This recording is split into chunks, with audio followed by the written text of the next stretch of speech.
Well, I thought I'd make another video right away since, I'm thinking about these things. Um, so I talked a little bit about my childhood. Um, I don't know if I want to tell anybody about my adulthood. It's pretty crazy. Like I said, I'm amazed that I'm still alive. And I think I am only by the grace of God.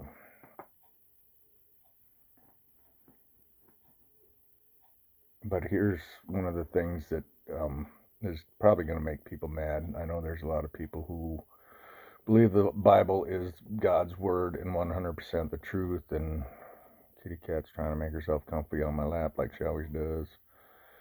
I started reading the Bible. I went to Sunday school and all that stuff, and you know, some of the stories just didn't make sense to me. I mean, I've got one of them critical thinking type of minds where the story don't make sense, it don't jive, and then you've got stories that contradicts the other stories, and I'm trying to make sense of it all. Well, a lot of things have come to light. I've done a lot of research, and it's because the way my mind thinks and the way God works, both at the same time. Um,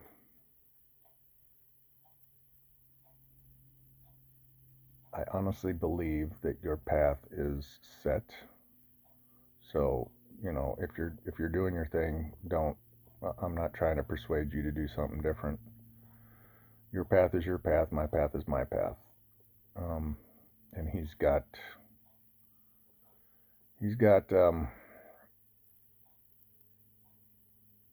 He knows what he wants for you. He knows what he wants for me.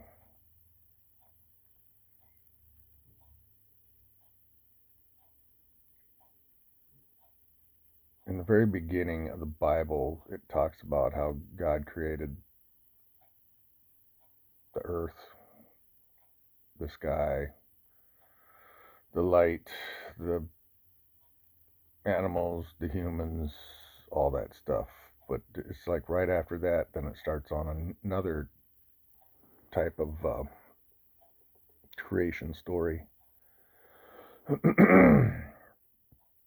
And then um, it gets into the Noah's flood, and this is where it gets a little confusing right away. You don't have to get very far to be like, okay, something's not jiving here. So God can create all this stuff, the flip of a switch,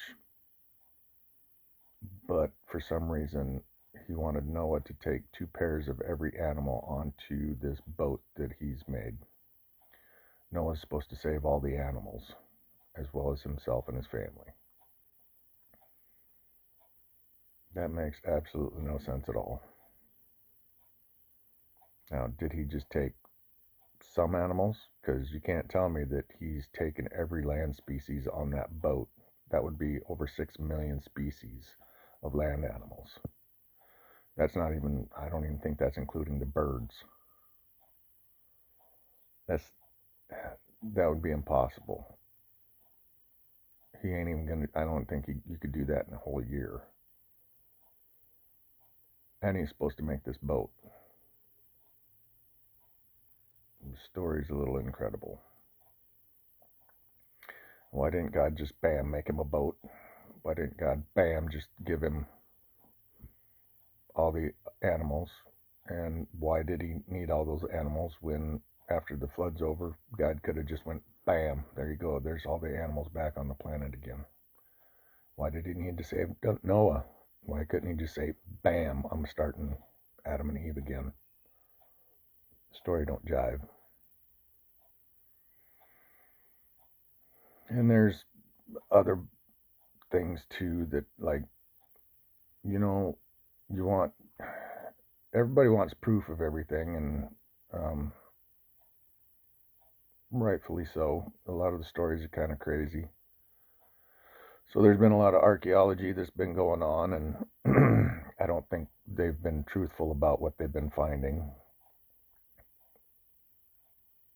Um, but as I go through all the stories, and there's a lot of stories, it, it kind of starts to make sense what's really going on. Either everybody that wrote the story of Genesis is full of it and they're just trying to make up their own story about what happened and trying to make sense of where we came from and what's going on this planet. Or there's something to some of them and there's evidence to back it up.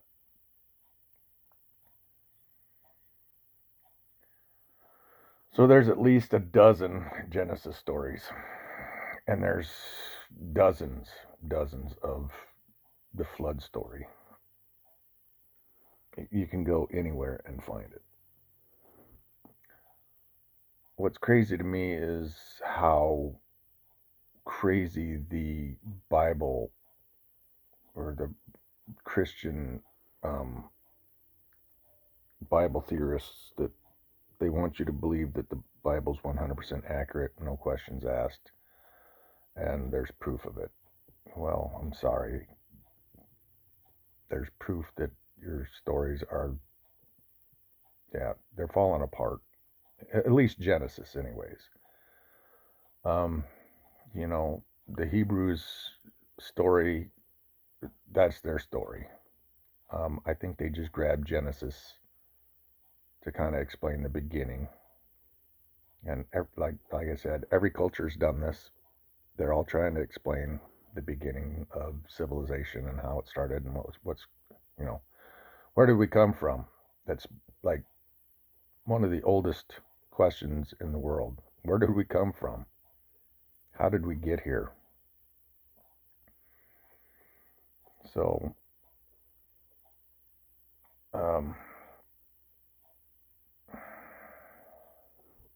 does it really matter? I don't know.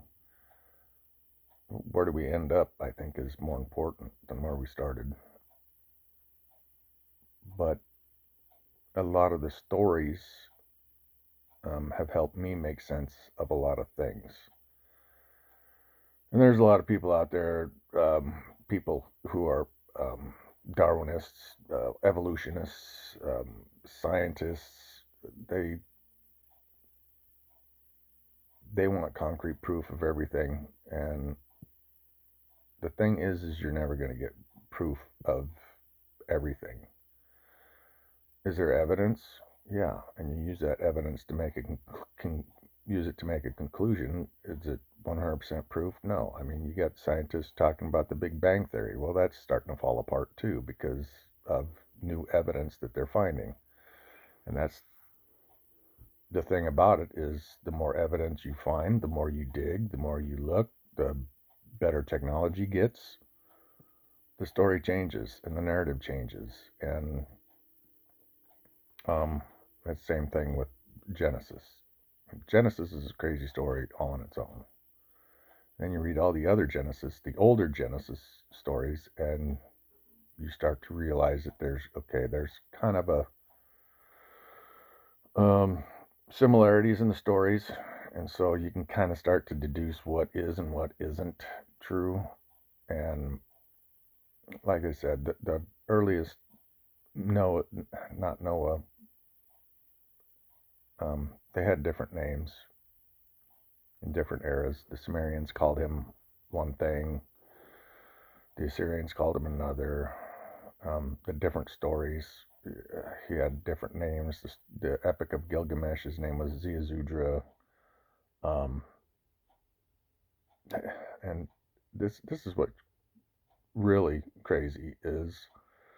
All these archaeological digs are starting to kind of back up the older stories of Genesis. I mean, they said they found the possibly the grave of Gilgamesh, and they just know that he's a giant person, and there was a plaque, it looked like, in his grave. But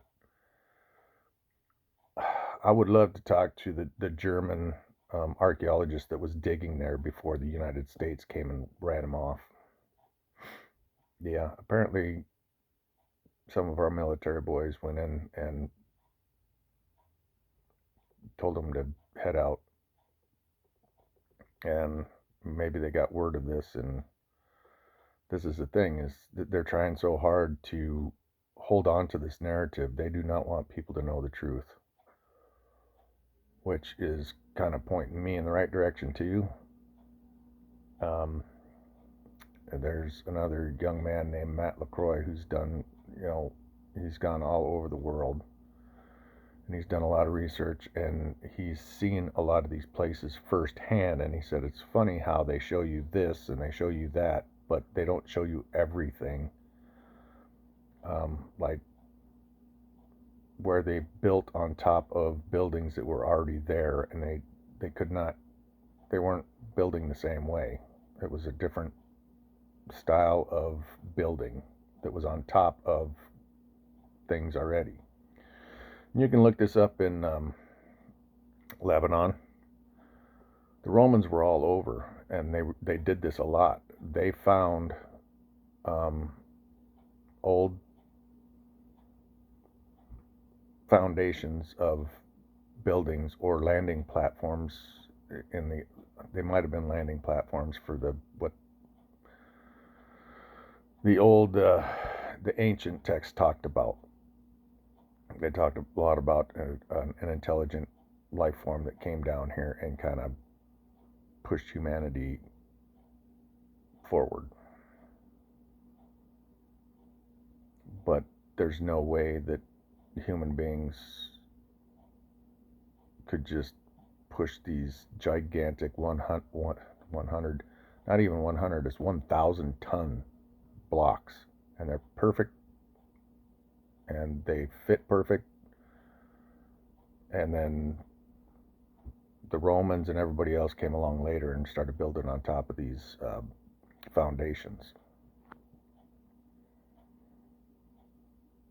And then people are just claiming that they built it. No, this is ancient civilizations that built this stuff. Who were they? Where did they come from? Why did they come? And where are they now? Lots of questions.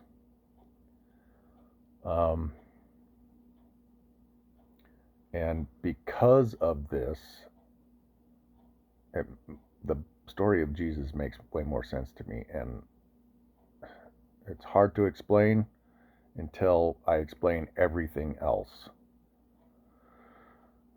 And it's kind of a wild ride.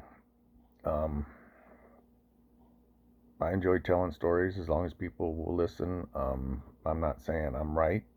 I'm not saying I'm 100% correct in my interpretations.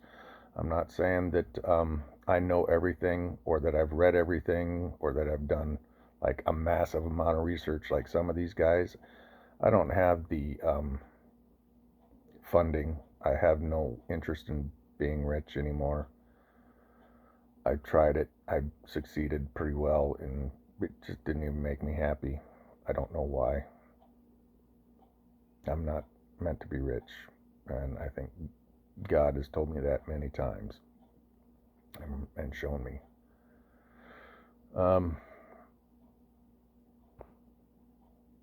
But the stories are crazy, and once you get through them all, things kind of make more sense. And I think that's why God has done what he's done. And what's funny is, like, there's moments in my life where I know that I was put in that exact spot for that exact reason, to know something new, some new information, and pointing me in the right direction. Like I said, crazy things have happened to me, and people would say, you're crazy, or, it's just a coincidence. Well, there's people who believe there's no such thing as coincidence. And I'm starting to believe that too now, because of all the crazy shit that's happened in my life. So, I will just continue to try and slowly get through all this and explain, tell my story, I guess. Love you. See you next video.